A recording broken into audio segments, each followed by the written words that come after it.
First, General Cele calls me, he's a former minister. He calls me and he says, the Premier of Gauteng have approached him to go and work in Gauteng to help him fight crime in Gauteng. Therefore, he needs General Khumalo, who is a district commissioner and ex-task force commander in KZN, to come and work with him in Gauteng. And I find it strange because I think he called 2 or 3 times. While I was in a meeting, I kept giving the phone to one Brigadier Abteles who was with me in the meeting. And after that, I had a conversation with General Cele, and then he pleaded with me to release this general to come to Gauteng. And my surprise was, but when General Cele was in the police, he did not like the general, Khumalo. He didn't like him at all. So why now that he's out of the police, he trusts Khumalo to come and work with him in Gauteng? It was just strange. And I turned to my colleague, General Mkhwanazi, who was with me in a meeting. This was in Durban. General Mkhwanazi works at the head office from HR. So I turned to her and said, but I received a strange call here. General Cele is asking me to approach Khumalo, who's a district commissioner in Zululand, to come and work with him in Gauteng, meaning he must resign from the police and go and work in Gauteng with him for 5 years, then he will come back into the police, which was very odd. And General Mkhwanazi was also confused. He said, but as far as I know, Cele didn't like Khumalo. And he made all of us at the head office to believe that Khumalo is a bad person. Why will he now suddenly want Khumalo to work with him? So it was just a strange call. I then contacted General Khumalo. He's a major general. I phoned General Khumalo and said, General Khumalo, this is a request I received from General Cele. General Khumalo just laughed and he said, well, don't worry, the general is not serious about that. So I asked him, what do you mean? He said, no, he's not serious. He wants me to back off on the case against Khan, General Khan from Crime Intelligence.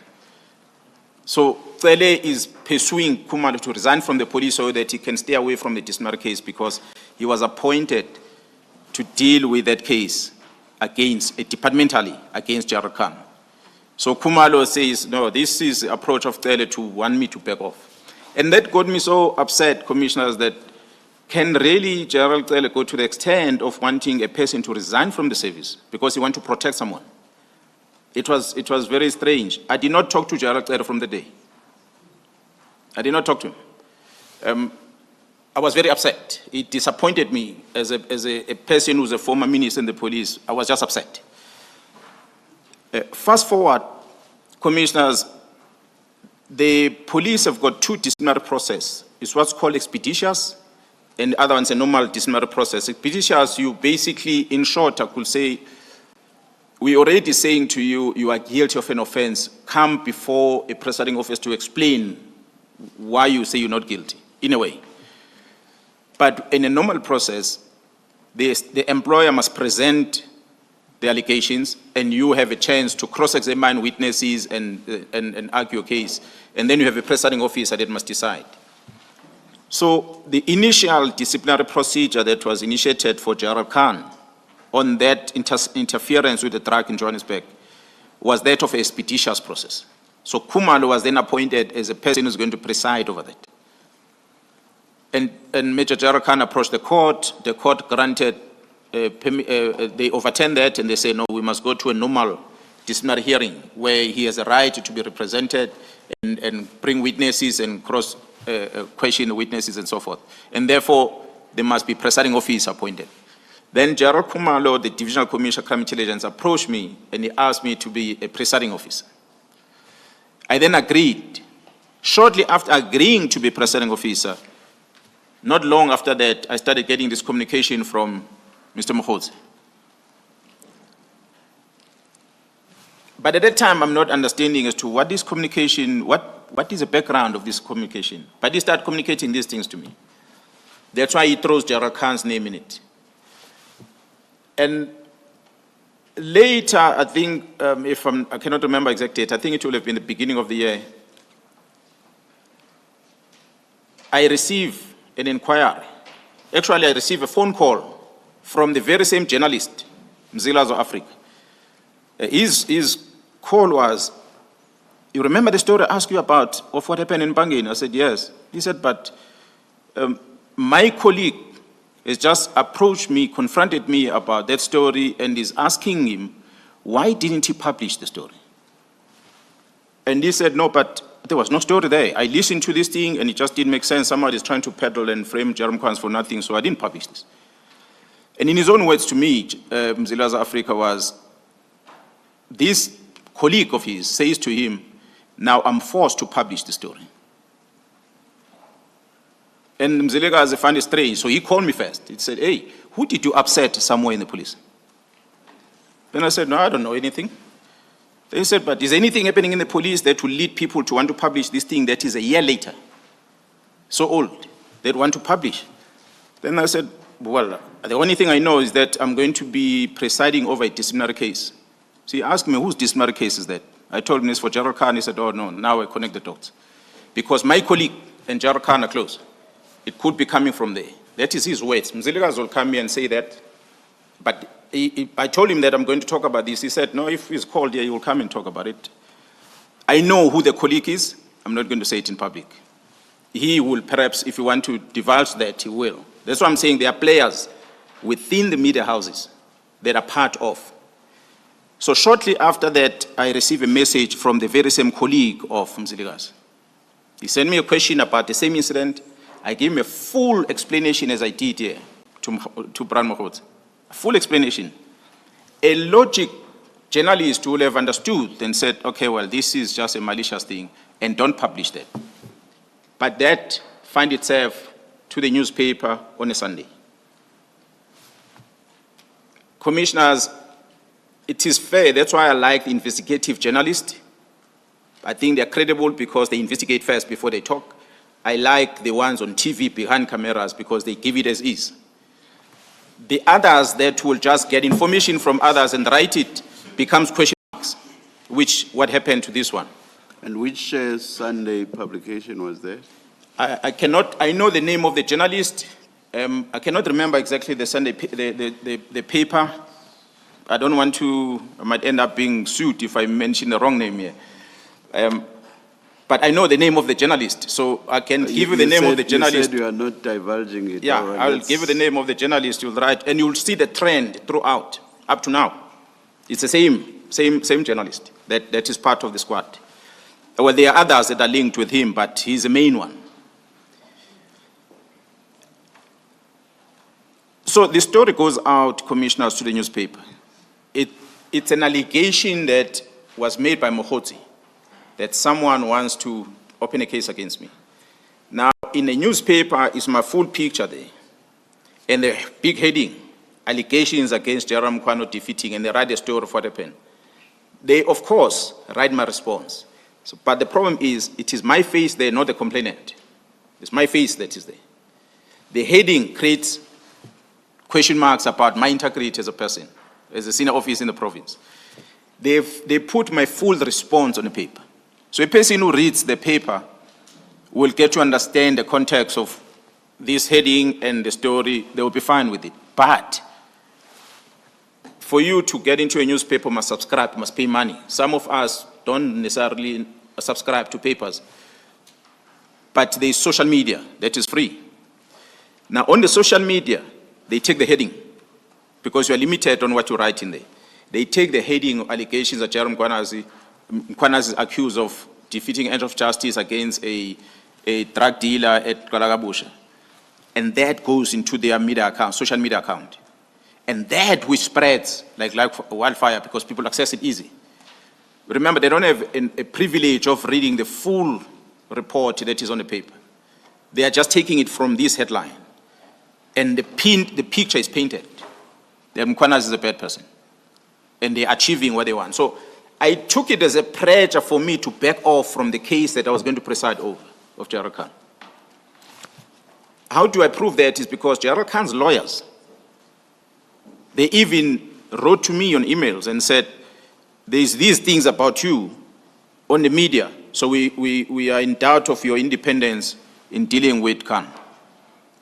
They wrote to me that, and that's what they said on email. So that's when I deducted that, oh, the pressure was for me to back off on this disciplinary case.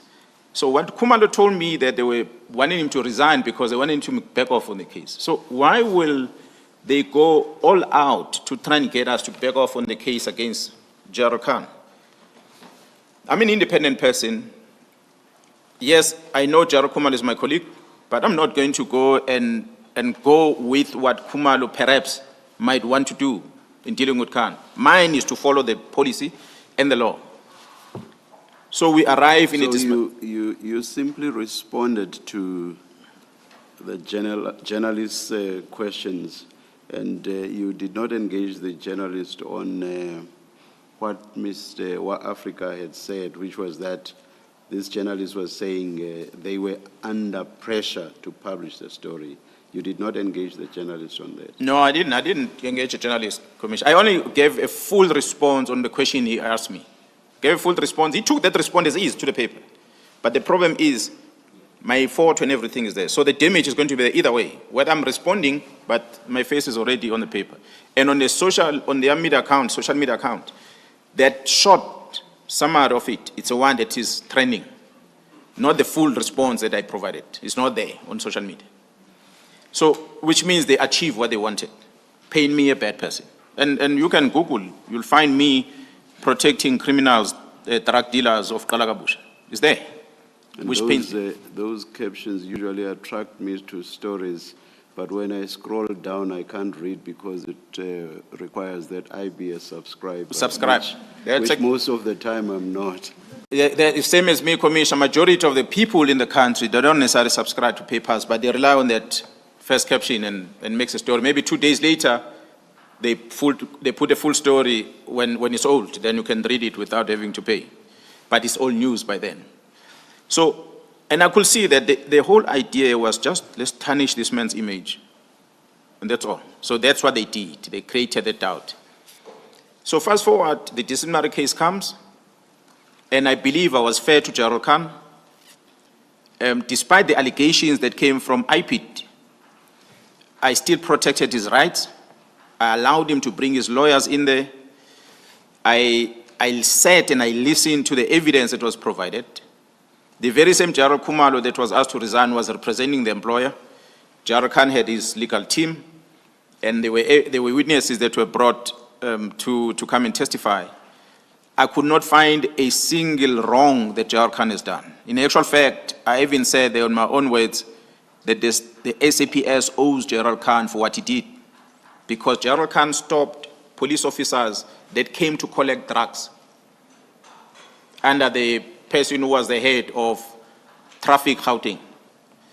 They came to collect a consignment of drugs from the truck that arrived in Germiston, and they wanted to get drugs from there. And the people that are owning the truck company, they said, no, you're not going to take these drugs, search this truck from here, follow it to the final destination, what is in Eratin, which is a West Rand.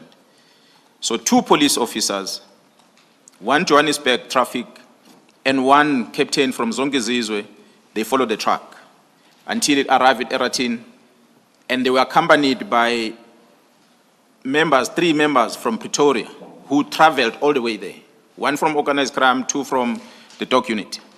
And they all said they were coming to search the truck, and they actually offloaded the consignment from the truck, which was drugs, in bags. They took this thing and they loaded it in the police car. Luckily, the lady that worked in that company contacted 10111. 10111 called Boysen police station. Boysen vehicle came there, and then there was a conflict between the police when they discovered that these policemen who says they're running these operations, they're already removing this consignment from the truck, they're loading it in the police park.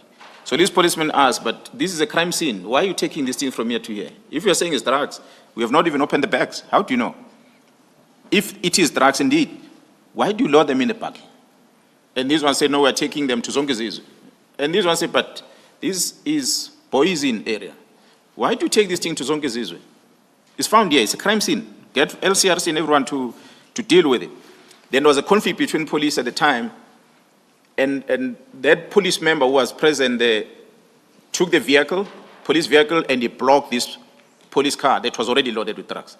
He blocked it so that it doesn't move. And that's what allowed the other police officers to phone General Khan and say, there are members that claim to be from crime intelligence, they come and intervene. So he traveled all the way, arrived almost 2 hours later. And he put a stop from these drugs to be stolen. He phoned DPCI, he phoned the local provincial crime intelligence. They came and took over the scene and he left.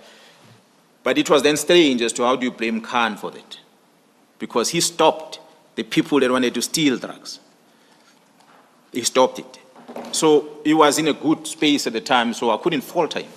But that, commissioners, doesn't take away the fact that Mkhwanazi says Khan will brief me about secret information that was discussed in the presentation. So while I'm having this belief that Khan has got to do with leaking of the information in there, perhaps according to Mkhwanazi, but on the disciplinary part where Khan was accused of drugs, he did not do anything wrong. So if I had that bad intention against Khan, I would have dismissed him. But I did not, because I gave him fair disciplinary hearing, of which you can ask him today, he will tell you, no, I treated him fair. Commissioners, that was the last time the media started writing about me. That made me confirm that, oh, my being in the media so bad, it was because of the anticipation that this is what I was going to do. And in actual fact, after that, I even received a message from Honorable Adams in Parliament who said, no, you good cop, you did well. Which I find strange. But nonetheless,